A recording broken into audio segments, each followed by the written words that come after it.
sahabat Nabi habis perang kena tombak, itu bisa dicabutnya waktu sholat.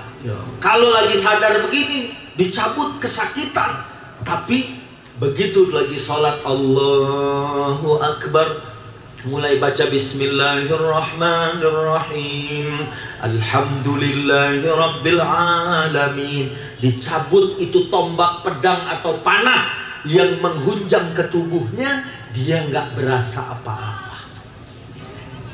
Ini ada orang sini insya Allah sholatnya model begitu ya. Saya pernah datang ke rumah Komeng, lagi sholat kita, lagi husu-husunya, pas rakaat keempat, orang yang bantuin di rumahnya ngegoreng ikan asin. Cuma nama ikan asin doang rusak sholat. Allah, sama pete dibakar nih enak. Padahal mestinya sholat kita adalah komunikasi langit. Kemarin di Palembang saya sama Mamah Dedeh, ada nenek-nenek umur 75. Dia nanya, Pak Ustadz, saya diajarin doa dong biar dapat jodoh lagi. 75 itu beneran. Saya bilang ya udah baca aja Robbana hablana, ya baca. Terus dia nanya lagi, kalau hari ini saya baca, terus peserta hadirin yang datang ini ada datang ngelamar saya 5 orang, bagaimana Pak Ustadz? Saya bilang sholat lagi, istikharah, minta dipilihin sama Allah. Jadi kita itu dalam hidup yang utama, setiap kita minta petunjuk, minta sesuatu arahan dari Allah, kita lapor, kita munajat kepada Allah. Cuman kebanyakan sholat kita, Masya Allah, ini sebentar lagi kita Ramadan ya. Ini masjid udah bagus dipakai terawih. Saya di tempat saya panggil imamnya yang bagus, qori, hafal Quran. Terawih baru 2 rakaat baca surat Ar-Rahman. Saya langsung di WA sama mak-mak, Pak Ustadz tolong imam ini jangan dipakai lagi.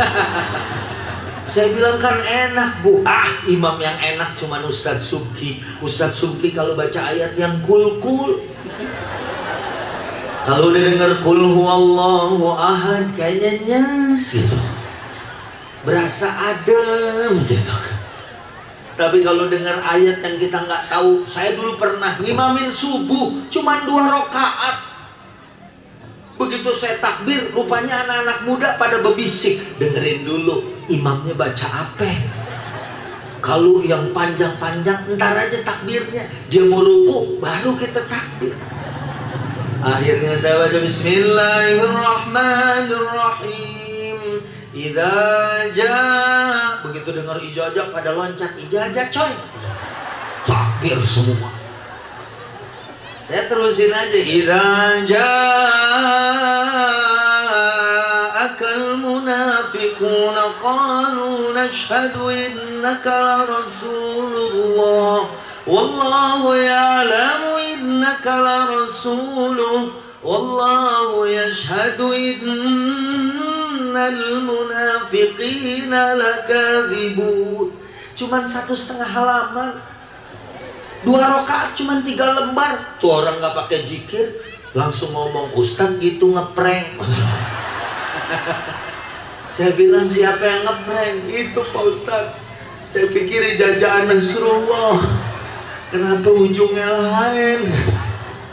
Manusia kadang-kadang suka begitu ya. Padahal sholat itu curhat kita. Kalau dia belajar benar, sholatnya yang baik, insya Allah hidupnya juga akan baik. Maka ada orang yang mengatakan, perbaiki sholatmu, Allah akan perbaiki hidupmu. Hidup kita pasti enak. Ustadz, kalau kita udah sholat kaya? Belum tentu. Emang semua orang kaya tenang? Belum tentu. Banyak orang miskin hidupnya enak. Saya mah Pak Ustadz nggak punya mobil tapi saya senang. Saya keluar doang pinggir jalan begini mobil berhenti. Pagi lain, sore lain. Saya nggak kudu nyervis gitu. Nah, makanya kita balikin lagi. Sholat harus pakai ilmu. Saya pernah sholat dulu di Jakarta Timur 30 tahun yang lalu, lagi jamaah. nanti lagi mau makan. Ya. Lagi jamaah begini, rakaat keempat, baru sekali sujud, imam udah tahiyat. Kan kurang, jamaah nyerah. Subhanallah, subhanallah, subhanallah, ditasbih.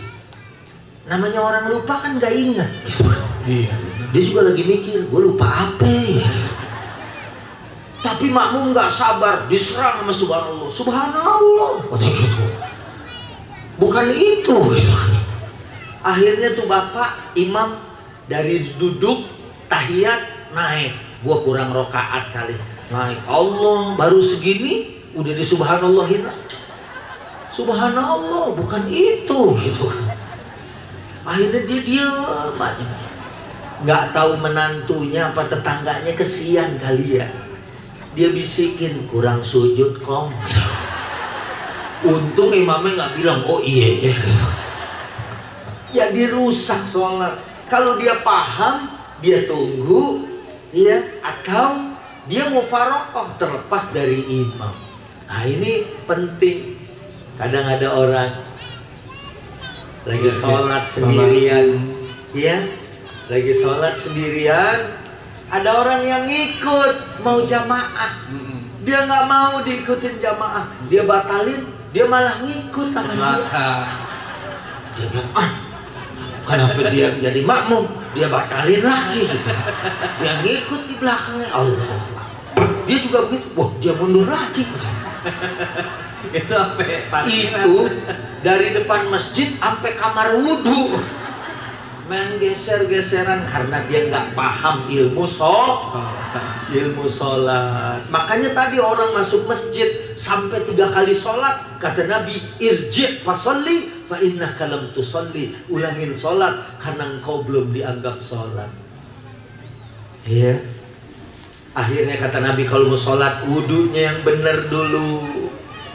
Orang kita kadang-kadang ya waktu apa Wudu basuh pala cuman.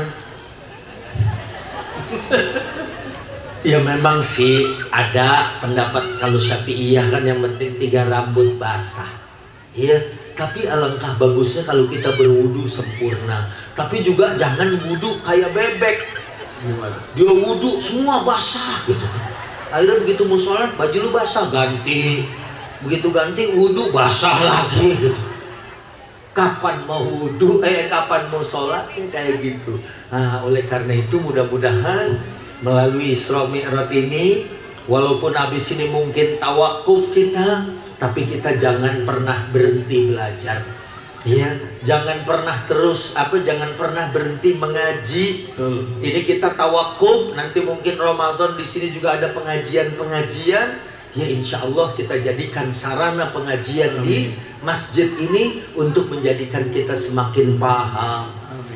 Ya, kalau di tempat saya tuh anak-anak muda terawih nyari yang paling cepet. Betul. Ya. Masya Allah, udah ada 30 menit. Itu anak muda, sono aja 20. Gak ada yang 15. Ada sono. Imamnya baca Fatihah 1 nafas. Bismillahirrahmanirrahim. Alhamdulillahi rabbil alamin arrahmanir rahim maliki yaumiddin iyyaka na'budu wa iyyaka nasta'in ihdinas siratal mustaqim siratal ladzina an'amta 'alaihim ghairil maghdubi 'alaihim waladdallin. Di 1 nafas tuh anak masih nyari masjid. Lu mau kemana? Gua mau nyari yang kagak nafas. Mati. Dia bilang mati dong imamnya.